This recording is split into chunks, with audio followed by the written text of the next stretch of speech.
विनायक और कार्तिक के दोनों भाई खुशी खुशी कैलाश में खेल रहे हैं और साथ ही मार्शल आर्ट सीख रहे हैं। थोड़ी देर बाद उन दोनों को बहुत भूख लगती है और अपना काम खत्म होने के बाद वो घर चलते हैं और बातें करते हैं। भैया, मुझे बहुत भूख लगी है, क्या आपको भी लगी है? हाँ भाई, लेकिन माँ का हाथ का हर दिन बना खाना खाने का मन नहीं है, कुछ नया खाने का मन होता है। ये तो सच है, पर क्या करें? क्या हम आज भूलोक पर जाकर अपने भक्तों का व्यंजनों का स्वाद चखे? ठीक है, चलिए तो फिर पिताजी को जाके बताते हैं। फिर भूलोक जाकर वहाँ का अच्छा भोजन खा के संतुष्ट हो जाएंगे। इसलिए वो दोनों भगवान शिव के पास गए और भगवान शिव से कहा कि वो लोग भूलोक पर क्यों जाना चाहते हैं। ये सुनकर भगवान शिव हंसने लगते हैं। यदि आप लोग पृथ्वी पर जाकर अपने भक्तों द्वारा बनाया गया भोजन चखेंगे तो क्या आप लोग खुश होंगे? हम हर दिन माँ के हाथ का बना खाना खाते हैं, वो ज्यादा स्वादिष्ट नहीं लगता है, इसीलिए पिताजी हम लोग भूलोक जाएंगे और भक्तों का हाथों का खाना खाएंगे। ठीक है पुत्रों, आप लोग जा सकते हो। पिताजी, हम लोग जल्दी वापस आएंगे। ठीक है, अगर ये बात माता पार्वती को पता चली तो? ये बात सुनने के बाद कार्तिकेय अपने पिताजी के ओर देखता है। दूसरी ओर गणेश जी कुछ सोच रहे थे, तभी उनके मन में एक विचार आया। पिताजी, माँ को मत बताना, बस इतना कहना कि हम अपने भक्तों का हाथों का बना खाना खाने गए, माँ समझ जाएगी। विनायक, आपका माँ विश्व ब्रह्मांड का माता है, क्या इसके बारे में उसको पता नहीं चलेगा? अब क्या करे? मैं इस बारे में आपको माँ को बहुत ही अच्छे से समझा देंगे, आप लोग जा सकते हो। महाशिव की ये बातें सुनकर वो दोनों खुशी खुशी भूलोक चले जाते हैं। दूसरी ओर देवी पार्वती खुशी खुशी अपने बच्चों के लिए खाना बनाती है। इसी बीच भगवान शिव देवी पार्वती के पास जाते हैं और सारी घटना बताते हैं। तो क्या वो दोनों भोजन के लिए पृथ्वी पर गए हैं? हाँ पार्वती, वो अपने भक्तों की भक्तिपूर्ण व्यंजनों की स्वाद लेना चाहते हैं। स्वामी, इसका मतलब है कि उन्हें मेरा हाथों का खाना पसंद नहीं है। हाँ पार्वती, हर कोई चाहते हैं कि पृथ्वीवासी की प्रेम की मिठास का स्वाद लेना। और मैं तो उनके लिए ये सब भोजन बहुत ही मेहनत से बना रही हूँ। देवी पार्वती बहुत दुखी होते हैं और भगवान शिव उन्हें सांत्वना देते हैं। तभी शिव जी के मन में एक विचार आया और वो कुछ करने का निर्णय लेता है। पार्वती, आइए हम पृथ्वी के निवासी के रूप में पृथ्वी पर जाएंगे, फिर वहां जाकर एक घर बनाएंगे और भक्ति पूर्वक उन दोनों को बुलाएंगे। जो भोजन आप प्रेम से बनाओगे उन दोनों को खाने के बाद ही पता चल जाएगा। हमें पृथ्वी पर जाकर मनुष्य बनना चाहिए और उनकी भूख मिटानी चाहिए, है ना महादेव? हाँ पार्वती। फिर भगवान शिव और देवी पार्वती दोनों मनुष्य बन जाते हैं और पृथ्वी पर जाकर वहाँ एक घर बनाते हैं और उसमें गणेश और कार्तिकेय की छवि स्थापित करते हैं। पार्वती, आप अपने बनाया हुआ सारा भोजन इन मानचित्रों के सामने रख दीजिए। ठीक है स्वामी, मैं जानना चाहती हूँ कि इन व्यंजनों का स्वाद कैसा है। आप भगवान गणेश और भगवान कार्तिक को भक्ति पूर्वक बुलाओ। फिर उस छवि के सामने देवी पार्वती द्वारा बनाए गए सारे प्रकार के व्यंजन रखकर उन्हें बुलाया जाता है। इसी बीच गणेश और कार्तिकेय उस दिशा में जा रहे हैं। उन्हें बहुत भूख लगी है। अरे भाई, खाना बनाने की कहीं से एक सुंदर महक आ रही है। हाँ भैया, लेकिन ये सुगंध कहाँ से आ रही है? ठीक से देखिए ना। हाँ, लगता है हमारे भक्त हमें बुला रहे हैं। हाँ, तो फिर ठीक है, चलिए चलते हैं। ऐसे ही जाते जाते भगवान गणेश को कई तरह की पकवानों की सुगंध आती है, जिससे उनके मुंह में पानी आ जाता है। वो वहीं रुक जाता है और बहुत खुश होता है। भाई, ये खाने की सुगंध बहुत अच्छी लग रही है। हाँ, ये तो सच है, बहुत अच्छा सुगंध आ रहा है। हाँ भाई, आज हमारा पेट भक्तों के स्वादिष्ट व्यंजनों से भरने वाला है। तभी वो दोनों तुरंत सामान्य बालक बन जाते हैं। जिस स्थान पर खाने की गंध आती है वहाँ दोनों पहुँच जाते हैं। फिर वो दोनों देवी पार्वती को बुलाते हैं और वो बाहर आती है। अम्मा, बहुत भूख लगी है, क्या आप हमें खाना देंगी? हाँ बच्चों, जरूर, आप दोनों अंदर आओ, मैं खाने को देती हूँ। आइए आइए, इन भोजनों का आनंद लो। अरे, यहाँ तो बहुत तरह के व्यंजन हैं, देखकर मुंह में पानी आ गया है। हाँ बच्चों, तुम दोनों आराम से खाओ। ये सब देखकर गणेश जी मन ही मन सोचते हैं, अरे वाह, ये लोग तो बहुत ही श्रद्धा के साथ इतने सारे पकवाने बनाए हैं। ये सब देखकर मुंह में पानी आ गया है। आज पेट भर के सब कुछ मैं खाऊंगा। तभी वो दोनों खुशी खुशी उन 10 प्रकार के भोजन को खा रहे होते हैं और देवी पार्वती उन्हें देखकर क्रोधित हो जाते हैं। भगवान शिव प्रसन्न होकर ये सब देखते हैं और प्रेम पूर्वक उन्हें वही परोसते हैं जो वो चाहते हैं।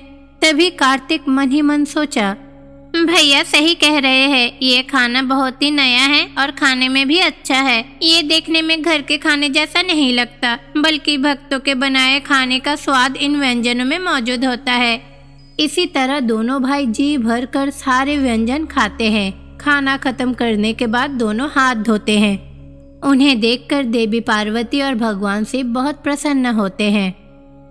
आपने जो व्यंजन बनाया है वो बहुत ही स्वादिष्ट है। लगता है कोई भगवान के लिए बनाए होंगे। हाँ, ये तो सच है। आपके आतिथ्य के लिए बहुत बहुत धन्यवाद। हाँ, ये मेरी माँ के हाथों का बनाई खाना से कई ज्यादा स्वादिष्ट है, बहुत अच्छा है। हाँ, मेरी माँ तो हर दिन एक जैसा खाना बनाती है, पर आज ये सब खा के बहुत अच्छा लगा। ये सब कुछ सुनने के बाद भगवान शिव और देवी पार्वती दोनों सामान्य मनुष्य से अपने मूल रूप में आ जाते हैं। उन्हें देखकर गणेश और कार्तिक भी अपने मूल रूप में आ जाते हैं। पिताजी, माँ, आप दोनों यहाँ क्या कर रहे हो? कैलाश में मेरी बनाई खाना अच्छा नहीं बनता है ना? हाँ, पर ये सब खाना क्या आपने बनाई है? हाँ, मैंने बनाई है। वहाँ और यहाँ में क्या अंतर है? ये तो बहुत ही स्वादिष्ट है। ये सुनने के बाद देवी पार्वती उन दोनों को खूब डांटती है। भगवान शिव हंसने लगते हैं। स्वामी, आप ऐसे क्यों मुस्कुरा रहे हैं? सच में पार्वती, बच्चे आपके द्वारा बनाया हुआ व्यंजन बहुत ही चाव से खाते हैं।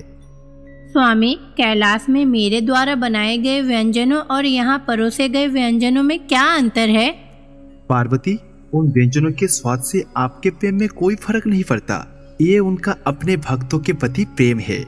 भगवान शिव सब कुछ समझाते हैं ताकि तीनों समझ सके। उसका स्वाद किसी अन्य चीज से बेहतर होगा। भले ही वो भक्ति और प्रेम समाप्त हो जाए, फिर भी ये बदलाव आते रहते हैं। इन भक्तों के द्वारा बनाया गया व्यंजन इन्हें इसलिए ज्यादा स्वादिष्ट लगता है क्योंकि तुम दोनों की माँ को वो लोग बहुत प्रिय है। हाँ पिताजी, सही कह रहे हैं। माँ का स्वाद हम जानते हैं। तो ठीक है, अगर आपके भक्त आपसे विनती करती है तो आप लोगों का भी तो फर्ज बनती है उन लोगों को सहायता करना। ठीक है पिताजी, माँ आप बहुत अच्छा खाना बनाती हैं। ये कहने के बाद चारों बहुत खुश हुए और खुशी खुशी कैलाश चले गए। एक गांव में कावेरी नाम की एक महिला थी। कावेरी माँ दुर्गा की बहुत बड़ी भक्त थी। वो रात दिन देवी दुर्गा की पूजा करती थी। कावेरी उसकी गांव में कुछ घरों में नौकरानी की काम करती थी। नौकरानी की काम करके उसे जो पैसा मिलती थी उस पैसे से वो अपनी बेटी को पढ़ा रही थी। कावेरी की बेटी की नाम थी मौनी। मौनी उसी गांव की स्कूल में 5वीं क्लास में पढ़ती थी। इस महीने के सारे खर्च में से केवल ये 200 रुपए ही बचे हैं। इन 200 में से मैं कुछ गाउन अपनी बेटी के लिए सिलूंगी। वो स्कूल जाती है, उसे कपड़ों की बहुत ही जरूरत है, मैं सिल दूंगी। ये कहते हुए कावेरी जो पैसा बची हुई थी उस पैसे से अपनी बेटी के लिए कुछ गाउन सिलती है। फिर 2 गाउन सिलकर अपनी बेटी को दिखाती है। अरे माँ, ये क्या बात है? आपने फिर से मेरे लिए दोबारा कपड़ा सिले हैं। आपको पता है ना मुझे कपड़े की जरूरत नहीं है। आप पहले अपने कपड़े देखिए, पूरा साड़ी फट चुकी है। आप तो इस बार अपने लिए एक साड़ी खरीद सकते थे ना माँ, बताइए। अरे बेटी देखो, मैं तो घरों में काम करती हूँ, चाहे मैं कुछ भी पहनूं कोई मुझे कुछ भी नहीं कहेगा। लेकिन तुम स्कूल जाती हो, 4 लोगों के साथ पढ़ती हो, इसीलिए तुम्हारे कपड़े अच्छी होनी चाहिए। कावेरी अपनी बेटी मौनी को बोलती है। फिर मौनी टिफिन लेकर स्कूल चली जाती है।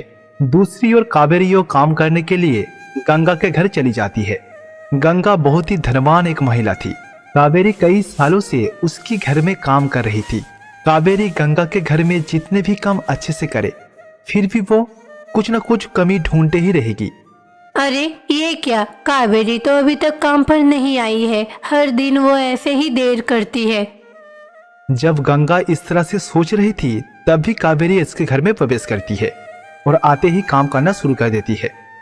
कावेरी, तुम्हारी साड़ी ऐसे क्यों है? क्या तुम एक नई साड़ी खरीद नहीं सकती? इस बार वेतन मिलने से मैं खरीदूंगी। इसके अलावा तुम खुद एक बार अपने आप को देखो। कपड़ों के साथ साथ तुम खुद अपना चेहरा देखो, एकदम बुढ़िया जैसी लग रही हो। इस बार जब तुम साड़ी खरीदोगी कुछ मेकअप का सामान भी खरीदना, इससे तुम दिखने में भी सुंदर लगोगी। मैडम जी, मुझे ये सब से फर्क नहीं पड़ता। कुछ पैसे मेरी बेटी के पढ़ाने के लिए काफी है, इससे ज्यादा मुझे कुछ नहीं चाहिए। लेकिन जिंदगी में ये सब सोचने से कोई फायदा नहीं है। जो शरीर एक दिन मिट्टी में मिल जाएगा उसके लिए इतना सोचना क्यों? बताइए मैडम, मैं तो इसी में ही खुश हूँ। कावेरी गंगा से ये बात कहती है। इसी बीच गंगा के पति सुदर्शन राव वहाँ आ जाते हैं और कहते हैं, कावेरी, भले ही तुम स्कूल ना गई हो और तुम्हारा बात बहुत ही चमत्कार है, पर मेरी पत्नी गंगा इतना अध्ययन करने के बाद भी कौन सी चीज कहाँ बोलनी है उसे नहीं पता। तुम्हारी बुद्धि में से कुछ बुद्धि काश उसे मिलते। सुदर्शन बाबू की ऐसी बात कहने पर गंगा को बहुत गुस्सा आती है। दूसरी ओर कावेरी हल्की सी मुस्कुराती है और वहां से दूसरी काम करने चली जाती है। इस कावेरी ने मुझे निःशब्द कर दिया, लेकिन हर कोई मुझसे कहता है कि मैंने जो कहा उसमें कुछ गलत है। ये सोचते हुए गंगा कुछ देर तक बिस्तर पर आराम करती है। दूसरी ओर गंगा तरह तरह का व्यंजन पकाती है और सारा खाना एक एक करके टेबल पर सजा कर रखती है। फिर वो सुदर्शन बाबू और गंगा को खाने की मेज पर बुलाती है। वो दोनों पति पत्नी रात के भोजन के लिए आ जाती है। वाह, ये पकौड़ी खाने में तो बहुत ही स्वादिष्ट है। गंगा, क्या ये पकौड़ी तुमने बनाई है? हाँ, इसे तो मैंने ही बनाई है। कैसा है? हाँ, बहुत अच्छा। एक बार बोलो तो, इसे तुम किस तरह से बनाई हो? इसका मतलब क्या कैसे बनाए क्या? गंगा, मुझे पता है कि तुम्हें खाना बनाना नहीं आती है। ये जो पकौड़ी, ये जो दाल है, ये बहुत ही अद्भुत है। इसका स्वाद लाजवाब है। ऐसी स्वादिष्ट व्यंजन मैं बचपन में खाती थी, मेरी दादी बनाती थी और अब ये कावेरी बना रही है। बहुत अच्छे। और ये बाकी सब्जियां भी देखो, बहुत ही अच्छा बना है। इस तरह से सुदर्शन राव हर बात पे कावेरी की तारीफ करता था और उसकी पत्नी गंगा को ये सब बिल्कुल भी पसंद नहीं थी। एक दिन कावेरी और उनकी बेटी मौनी दोनों माँ बेटी एक साथ मार्केट में जाती है। उस मार्केट में कावेरी अपने लिए एक साड़ी खरीदते हैं और अपनी बेटी मौनी के लिए कुछ पेन, कुछ नोटबुक और कुछ किताबें लेकर घर आ रही थी। मोनी, अभी जो साड़ी तुमने खरीदी है वो बहुत ही अच्छी है। क्या तुम उस साड़ी के साथ कुछ गाउन सिलवाना चाहोगी? अरे माँ, आप ये क्या बात कर रही है? आपने साड़ी खरीदी है, अब उसी से बोल रही है कि गाउन सिलवाना है। मुझे कुछ भी नहीं चाहिए। मुझे तो अब कई दिनों तक कुछ कपड़ों की जरूरत नहीं है। फिर मौनी और कावेरी दोनों एक साथ सड़क से जा रही थी। तभी अचानक एक बड़ी सी ट्रक आकर मौनी को मार देती है। मौनी वहां पर ही बेहोश हो जाती है। फिर कावेरी आसपास के लोगों की मदद से अपनी बेटी मौनी को अस्पताल ले जाती है। अस्पताल ले जाने के बाद डॉक्टर मौनी का इलाज शुरू कर देती है। हे माँ दुर्गा, कृपया मेरी बेटी की रक्षा करे। इस तरह से कावेरी माँ दुर्गा से प्रार्थना कर रही थी, जैसे कि उसकी बेटी जल्द से जल्द स्वस्थ हो जाए। ठीक उसी समय अस्पताल में एक पुलिस ऑफिसर आया। फिर वो कावेरी के पास आकर कावेरी को कहते हैं, क्या आपका नाम कावेरी है? हाँ, मैं ही कावेरी हूँ। कृपया आप मेरी बेटी को बचाइए। एक अनजान व्यक्ति ने मेरी बेटी को अपने लॉरी से टक्कर मार दिया सर। देखो, वो सब फालतू बातें छोड़ो, उस बारे में मैं आपसे बात करने नहीं आया हूँ। आप गंगा के घर में काम करती हो ना? हाँ, मैं ही गंगा के घर पे काम करती हूँ। उस घर में से एक सोने की आभूषण गायब हो गया है। गंगा ने तुम्हारे ऊपर आरोप लगाया है कि चोरी तुमने ही किया है। तुम अभी मेरे साथ थाने में चलो। अरे, मैंने कुछ भी नहीं किया। प्लीज मुझे छोड़ दीजिए। फिलहाल मेरी बेटी का अस्पताल में इलाज चल रहा है। मैं तो ये भी नहीं जानती वो कैसी है। मुझे यहाँ रहना है। देखो, मुझे वो सब नहीं पता। तुम्हें अभी मेरे साथ पुलिस स्टेशन चलना ही होगा। उसके बाद पुलिस ऑफिसर कावेरी को जबरदस्ती थाने में ले जाती है। जेल के अंदर डालने के बाद पुलिस उसे पूछताछ कर रही थी। आप कितनी भी बार पूछो, मेरा जवाब यही है, मैंने कोई चोरी नहीं की है। कृपया मुझे जाने दीजिए। मुझे तो ये भी नहीं पता कि मेरी बेटी कैसी है, मुझे उसके पास जाना है। कावेरी पुलिस ऑफिसर को कितने बार कहे, पर पुलिस उसकी एक भी बात नहीं सुनने के लिए तैयार है। कावेरी को जेल में डालने के बाद वो अपना काम करने लगते हैं। हे माँ दुर्गा, कृपया करके मुझे बचा लीजिए। क्या आप नहीं जानती कि मैंने कुछ गलत नहीं किया है? क्या आप ये साबित नहीं कर सकते? बताइए ना माँ। कावेरी जेल के अंदर से माँ दुर्गा से इस तरह से विनती करने लगी। फिर उसके बाद माँ दुर्गा स्वयं जेल के अंदर प्रकट हुई। कावेरी माँ दुर्गा को देखकर आश्चर्यचकित रह जाती है। फिर वो माँ दुर्गा के पैरों में गिर जाती है। ऐसी परिस्थिति में मुझे दर्शन देने के लिए आपका बहुत बहुत धन्यवाद माँ। मैंने कुछ भी गलत नहीं किया है, मुझे इससे बाहर निकालिए, मेरी बेटी को भी बचाइए। मैं जानती हूँ कि आपने कुछ भी गलत नहीं किया है, मैं साबित भी करूँगी। आप अस्पताल जाइए और अपनी बेटी का ख्याल रखिए, आपकी बेटी को कुछ नहीं होगा। फिर दुर्गा माँ कावेरी के रूप में खुद को बदल लेती है। फिर दुर्गा माँ जेल के अंदर रहती है और असली जो कावेरी है उसे अस्पताल में भेज देती है, जहाँ पर उनकी बेटी है। कावेरी उनकी बेटी मौनी के पास जाकर उनकी बेटी की अच्छे से देखभाल कर रही थी। और जेल के अंदर जो दुर्गा माँ के रूप में कावेरी थी वो पुलिस को बुलाती है और कहती है, ओ सर, मैंने कुछ भी गलत नहीं किया है, आप मेरा चेहरा देखकर समझ जाएंगे। आप गंगा और उसके पति को यहाँ बुलाइए, मुझे उनसे बात करनी है। प्लीज सर, जाइए ना। कावेरी इस तरह से पुलिस से विनम्रता पूर्वक बात करती है। फिर पुलिस ऑफिसर गंगा और सुदर्शन राव को थाने में बुलाते हैं। जेल के अंदर जो कावेरी है वो आपसे कुछ बात करना चाहते हैं। बात करने की कोई जरूरत तो नहीं है, मुझे पता है ये लड़की ने ही मेरी सोने का सामान चोरी की है। गंगा इस तरह से सबको बताती है। जेल के अंदर से कावेरी हाथ फैलाकर ये कहती है, गंगा माँ, एक बार मेरा हाथ पकड़ो आप। कावेरी जब गंगा को ऐसी कहती है तो गंगा जाकर कावेरी के हाथ पकड़ लेती है। जैसे ही गंगा उसकी हाथ पकड़ लेती है, गंगा सारी सच बोलने लगती है। अब बताओ गंगा माँ, क्या मैंने आपकी सोने का सामान चोरी की है? नहीं, मेरा सोने का कंगन किसी ने नहीं चुराया है। मुझे इस कावेरी से जलन हो रही थी, इसीलिए मैंने उसे फंसाया है। मुझे तो वैसे भी खुश रहना चाहिए। इस तरह से गंगा अपने आप ही सारे सच कबूल कर लेती है, जिसे सुनकर पुलिस ऑफिसर और सुदर्शन बाबू तो आश्चर्यचकित रह जाती है। फिर उसकी हाथ छोड़ देती है। देखा कैसे सच सामने आया है। फिर पुलिस ने गंगा को खूब डांटा और जेल के अंदर जो कावेरी के रूप में दुर्गा माँ थी वो अपने असली रूप में वापस आई। सभी लोग माँ दुर्गा को देखकर बहुत ही आश्चर्यचकित रह जाती है। फिर माँ दुर्गा वहां से गायब होकर सीधे अस्पताल में पहुंचती है। मौनी को चिकित्सा करके स्वस्थ होने में बहुत ज्यादा समय लगता, इसलिए माँ दुर्गा उसे अपने हाथों से ठीक कर दिया।